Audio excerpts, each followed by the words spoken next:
अच्छा, सबसे पहले जो है वो हम इसकी जीआर रीडिंग चेक करेंगे। जीआर रीडिंग चेक करने के लिए हमने मीटर को रख लेना डायोड मोड के ऊपर। बोर्ड के ऊपर हम हॉट टेस्टिंग करेंगे। हॉट टेस्टिंग का जो सिनेरियो होता है उस मोबाइल में जिसके अंदर ग्राफिक आईसी अलग से लगी हुई है। आज ये फ़ोन है, फ़ोन के अंदर हम जो है वो एलसीडी के जो प्रिंट है उसके ऊपर हॉट टेस्टिंग करने जा रहे हैं। तो हॉट टेस्टिंग करने के लिए हम मीटर को रखेंगे 20 डीसी के ऊपर और सप्लाई को हम सेट कर चुके हैं ऑलरेडी 4.2 वोल्ट और 200 एम्पेयर।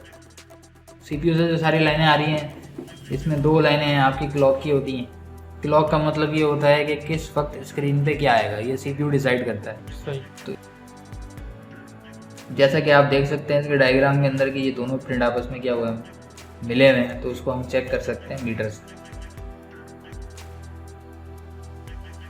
आज की जो क्लास है उसके अंदर जो है हमें करना है एलसीडी। तो एलसीडी के जो भी प्रॉब्लम आते हैं मोबाइल के अंदर, जैसे सेट गिरा, सेट गिरने के बाद जो है वो पैनल नहीं आ रहा हो। सही। अब पैनल में दो मसले होते हैं। एक मसला ये होता है कि पैनल हो जाएगा आपका ब्लैक या आपका पैनल हो जाएगा वाइट। सही। ठीक है, तो ब्लैक हो या वाइट हो उसको आप किस तरह से करोगे, उसके लिए पहले जो टेस्टिंग करनी है वो हमें करनी है पैनल दूसरा लगा के। दूसरा पैनल आपके पास अवेलेबल नहीं है तो अरेंज करने की कोशिश करें, वरना फिर क्या होगा, पावर सप्लाई से लगा के मोबाइल को क्या करना पड़ेगा, ऑन करना पड़ेगा।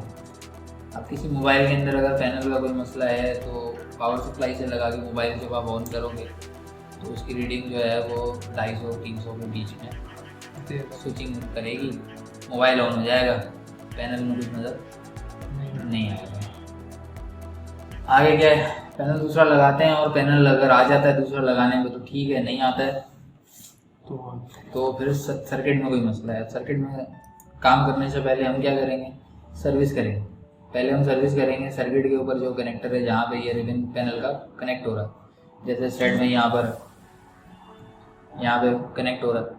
सही। ठीक है, इसको उतारेंगे और उतारने के बाद जो है वो इस जगह के ऊपर हम क्या करेंगे, सफाई करेंगे। सही।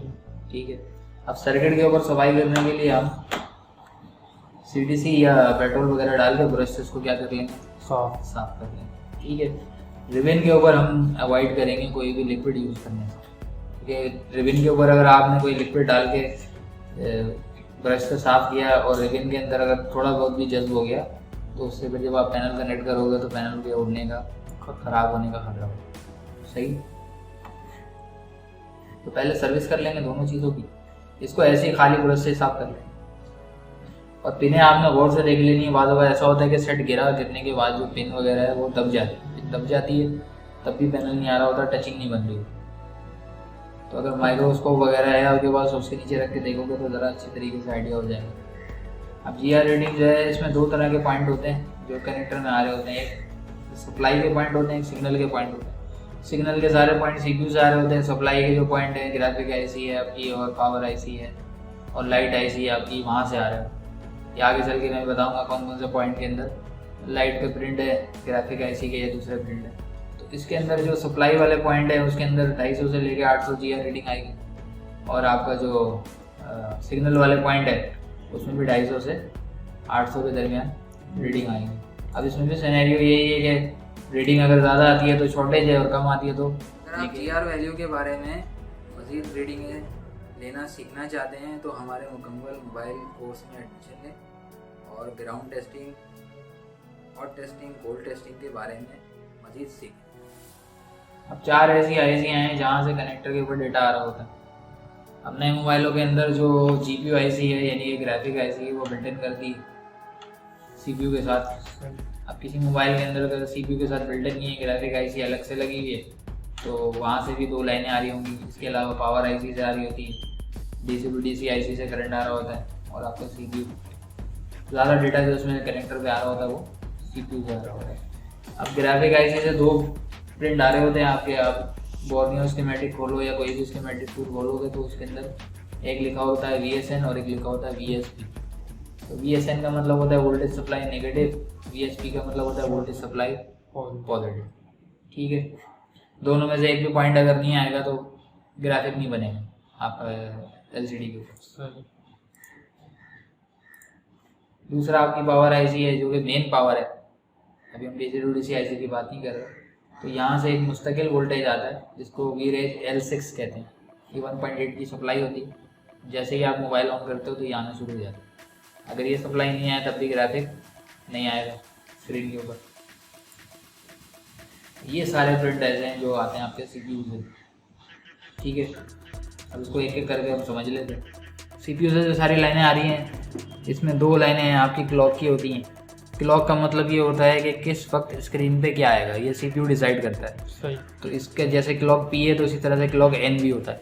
P वही पॉजिटिव। हाँ, P का मतलब पॉजिटिव, N का मतलब नेगेटिव, ठीक है। दूसरी रीसेट की लाइनें होती हैं। फ़ोन की जो स्क्रीन है उसमें कोई भी ग्राफिक आ रहा है, हम जब पावर बटन प्रेस करते हैं तो वो स्लीप मोड में चला जाता है, ग्राफिक सारा उस फ़ोन के ऊपर से गायब हो जाता है। फिर जब हम पावर बटन दबाते हैं तो दोबारा से आ जाता है। तो वो जो रीसेट हो रहा होता है सारा ग्राफिक, वो इन लाइनों से हो रहा होता है। एक रीसेट P होता है, एक रीसेट N होता है, ठीक है। टच अनेबल्ड का जो सिग्नल है वो भी CPU से आता है टच के लिए। बाज़ मोबाइलों में टच कंट्रोलर आईसी के अंदर ये सिग्नल जाता है, फिर वहाँ से LCD कनेक्टर में आता है। और बाज़ मोबाइलों में ये जो है वो डायरेक्ट CPU से LCD कनेक्टर पे आ रहा होता है, ठीक है। सही। जब तक ये सिग्नल नहीं आएगा टच काम नहीं करेगा स्क्रीन का। अभी हमारा जो फॉल्ट है वो है LCD में ग्राफिक नहीं आ रही, तो अभी हम उसको डिस्कस कर रहे हैं। लेकिन CPU से जो लाइनें सारी आ रही होती हैं तो इसलिए लाइन यहाँ पे ये टच का भी लिखा हुआ है। लिखा हुआ तो मैंने कहा चलो बता दें। ये डेटा की लाइनें सारी, अब ये सारी मालूमात है जो स्क्रीन के ऊपर आ रही होती है CPU से। तो डेटा 0 P है तो डेटा 0 NB होता है। इसी तरह से डेटा 1 है तो डेटा 1 NB होगा। 1 P है तो 1 NB होगा। 2 है 2 P है तो 2 N होगा। इस तरह से 3 P है तो 3 N होगा। ये सारा जो डेटा है ये CPU IC से आ रहा होगा। कोई भी LCD कनेक्टर के पास देखेंगे तो ये कुछ पैकेज रेजिस्टेंस होते हैं इसके अंदर लगे हुए होते हैं। किसी किसी फ़ोन के अंदर जो है वो इस जगह के ऊपर इस तरह से पैकेज रेजिस्टेंस होते हैं। और किसी किसी मोबाइल के अंदर जो है वो आपका EMI लगे होते हैं, इनको बोलते हैं EMI। तो ये EMI जो है वो ये 5 टांगों वाला भी होता है, EMI जो है वो 6 टांगों वाला भी होता है। ये एक तरह का पैकेज रेजिस्टेंस या पैकेज कैपेसिटर होता है। किसी किसी मोबाइल के अंदर जो है वो पैकेज कॉइल होता है। तो जो CPU से लाइनें सारी आ रही होती हैं, जो डेटा लेके आ रही है, अब उस जो करंट वाली लाइनें हैं, सप्लाई वाली लाइनें जो CPU से आ रही हैं कनेक्टर में LCD के, अगर उसमें किसी वजह से करंट ज़्यादा हो जाता है या कम हो जाता है तो उसकी कंट्रोलिंग के लिए या LCD के अंदर जो पैनल है उसकी सेफ्टी के लिए इसको लगाया जाता है। जब इसके अंदर जो डेटा वाला लाइन है CPU का वो इन होता है तो इसके अंदर ये देख सकते हैं आप सिंबल के अंदर ये सीरीज में कॉइल लगा हुआ है। तो इस कॉइल से जब ये गुजरता है करंट तो ये इसको एक तो फिल्टर करता है और प्यूरिफिकेशन कर देता है, इसकी साफ करके खाली सरीन बना देता है। उसके बाद ये LCD में चला जाता है। अब यहाँ से इन हो रहा है, यहाँ से आउट हो रहा है। इसके नीचे जो है पैरेलल में 2 डायोड होते हैं, ठीक है ना, जो 2 डिजिटल डायोड उन्होंने लगाए हैं और दोनों का जो रिवर्स वाला एंड है उसको ग्राउंड से कनेक्ट किया हुआ है। तो यहाँ पे अगर वोल्टेज ज़्यादा हो जाता है तो ये इस डायोड से होता हुआ ग्राउंड हो जाता है। तो आगे जो है वो पैनल में ज़्यादा करंट नहीं जाएगा, पैनल आपका सेव रहेगा इस तरह से। इसलिए इसको सेफ्टी के लिए यूज़ किया होता है। एक तो ये फिल्टर कर रहा होता है, दूसरा इजाफी करंट को ग्राउंड कर रहा होता है। ये इसका फंक्शन होता है। जैसा कि आप देख सकते हैं इसके डायग्राम के अंदर कि ये दोनों प्रिंट आपस में क्या हुए हैं, मिले हुए हैं। तो इसको हम चेक कर सकते हैं मीटर से। तो पहले स्टेप हमारा होगा यही कि हम पहले GR रीडिंग देख लेंगे। GR रीडिंग अगर नहीं आ रही कनेक्टर में तो हम पहले EMI चेक करेंगे। अक्सर ये EMI उड़ जाता है, ख़राब हो जाता है। अब ये EMI इस तरह से लगा हुआ है तो उसको चेक करने के लिए आप क्या करोगे, मीटर को बजर पे रखोगे। मीटर की एक प्रॉब लगाओगे आप इसके एक एंड पे और दूसरी लगाओगे दूसरे एंड के ऊपर। जैसे ही आप लगाओगे तो बजर बजेगा। बजर बज रहा है तो ये लाइन ठीक है हमारी, बजर नहीं बज रहा तो ये लाइन ब्रेक हुई है। तो फिर हम इसको जंपर कर सकते हैं। यहाँ से जंपर उठाएंगे और डायरेक्ट इधर से हम क्या करेंगे, इसको कनेक्ट कर देंगे, आप फोल्ड करके ऊपर से। अच्छा, ये डायग्राम है, जो भी डेटा मैंने भी आपको समझाया है उसके अकॉर्डिंग है। सबसे पहले हम ये समझ लेते हैं कि जो आपकी DC IC है वो क्या कर रही है। तो आपने जैसे ही बैटरी कनेक्ट की मोबाइल में, पावर बटन प्रेस किया, यहाँ पे जो 3.6 वोल्ट रुका होता है वो DC IC से बाहर निकलता है और कॉइल से होता हुआ VPH बनता है। VPH आपका जाता है ग्राफिक IC। VPH जब ग्राफिक IC के अंदर जाएगा तो ये VSN और VH की निकाल के जो कि आपके एलसीडी कनेक्टर में, ठीक है। अब जिस सेट के अंदर ये ग्राफिक आईसी सीपीयू के अंदर बिल्टन होगा, उसमें ये दोनों लाइनें आपको सीपीयू से आती हुई यहाँ नजर आएंगी, यानी VSN VSP यहाँ पे लिखा हुआ कनेक्टर में, लेकिन यहाँ से दोनों लाइनें जाके कहाँ पे एंड हो रही होंगी, CPU। तो इसका मतलब ये है कि जो ग्राफिक आईसी है इस मोबाइल की वो CPU के अंदर है, ठीक है। फिर ये आपकी आ गई पावर आईसी, जो कि मेन पावर है। यहाँ से L6 वाली लाइन आती है 1.8 की डायरेक्ट कनेक्टर के ऊपर, ये आपको समझाया था मैंने। बाकी जो सारी लाइनें हैं डेटा वाली, डेटा 01, डेटा 02, ये सब CPU से निकल के EMI से होते हुए LCD कनेक्टर में जा रही होती है। और यहाँ पे इस डायग्राम के अंदर आपको एक चीज़ और नज़र आ रही होगी, LCD लाइट ड्राइवर आईसी। तो ड्राइवर आईसी जो है, या लाइट सेक्शन है, अभी वो मैंने समझाया नहीं, वो मैं दूसरे फॉल्ट में आपको समझाऊंगा। फिलहाल जो चीज़ें आपको समझाई हैं उसके अकॉर्डिंग ये डायग्राम।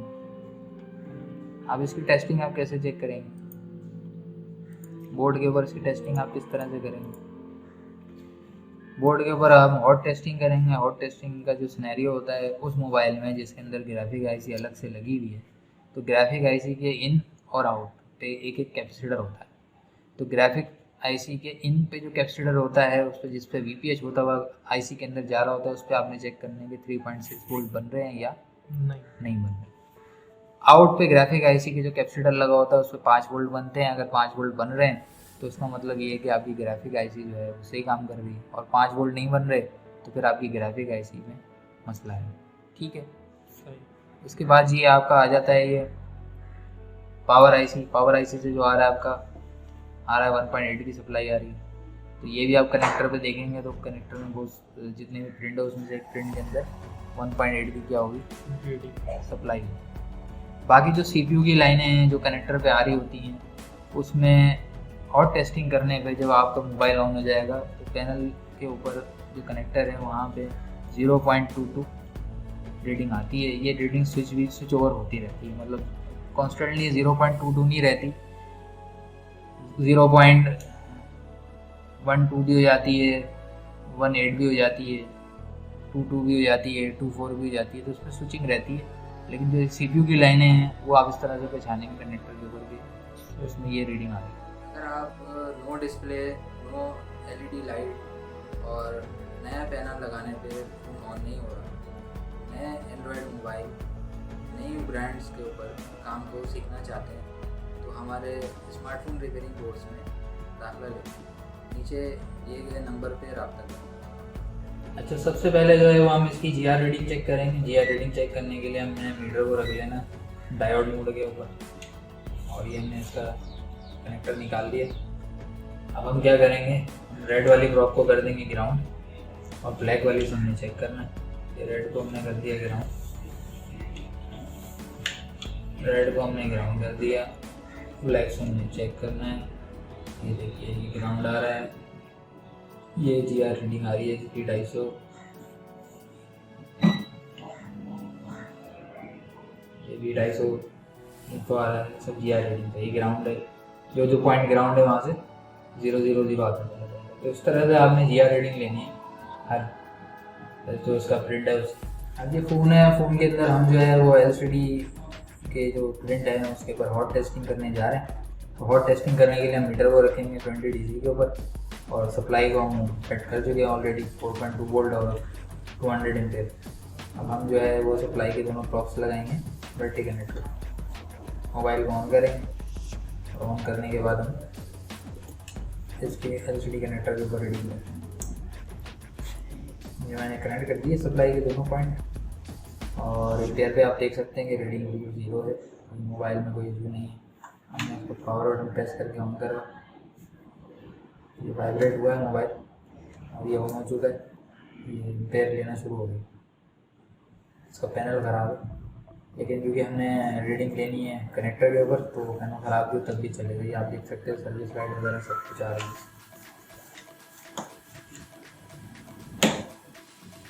इसको नीचे रख दिया मोबाइल को, और मैं इसका कनेक्टर का निकाल दिया। अब मैं चेक करूँगा इस पर हॉट टेस्टिंग करूँगा। हॉट टेस्टिंग करने के लिए अब हम रिवर्स करेंगे। रिवर्स ही करेंगे कि हमारी जो ब्लैक वाली प्रॉप है उसको हम ग्राउंड में रख देंगे, और रेड वाली से हम चेक करेंगे। एलसीडी के जो कनेक्टर है उसकी शुरू के जो 2 या 3 पिन है उसके ऊपर आपका लाइट सेक्शन से वोल्टेज आ रहा होगा, तो थोड़ा ज़्यादा होता है। पहले हम वो देख लेते हैं। उसके बाद वाली ये देख सकते हैं आप, 9 वोल्ट, 8 वोल्ट, 7 वोल्ट। ये जो प्रिंट है ये आ रहा है, ये करंट, ये जो इसके अंदर जो लाइट सेक्शन है वहाँ से करंट आ रहा है पैनल के अंदर लाइट को ऑन करने के लिए। ये अभी हम इसके बाद जो फॉल्ट पड़ेंगे उसमें आपको समझा देंगे। और आगे भी प्रिंट में हम आएंगे करके वैल्यूज ले लेते हैं। ये देखिए 0 पॉइंट समथिंग कुछ आ रहा है, तो ये सब CPU वाली लाइन है। अब इसमें जो ग्राउंड लाइन है वहाँ कुछ नहीं आएगा, जो CPU वाली लाइन है वहाँ पे इस तरह से आएगा, जैसे आप देख सकते हैं 0.14 आ रहा है, ये आ गया 0.21।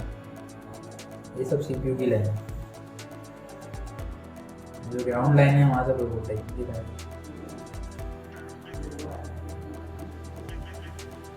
तो इस तरह से और टेस्टिंग करके आप पता लगाएंगे कि जो किस IC से कौन से वोल्टेज आते हैं और आ रहे हैं या नहीं आ रहे हैं। अगर नहीं आ रहे तो फिर फिर आप चेक करना, वो उसी लाइन को देखना है उसके अंदर कोई पार्ट्स नहीं निकल गया या आगे से लाइन जो है वो IC से कोई डिस्टर्बेंस तो नहीं।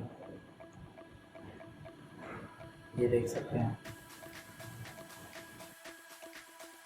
अगर आपको इस वीडियो में कोई चीज़ सही से समझ नहीं आई हो तो हमें कमेंट बॉक्स में कमेंट करें। आप मुझे मेरे व्हाट्सएप नंबर पे मैसेज भी कर सकते हैं। इस वीडियो को और लोगों के साथ शेयर करें ताकि वो भी मोबाइल फ़ोन रिपेयरिंग सीख सकें। इस वीडियो को देखने के लिए शुक्रिया।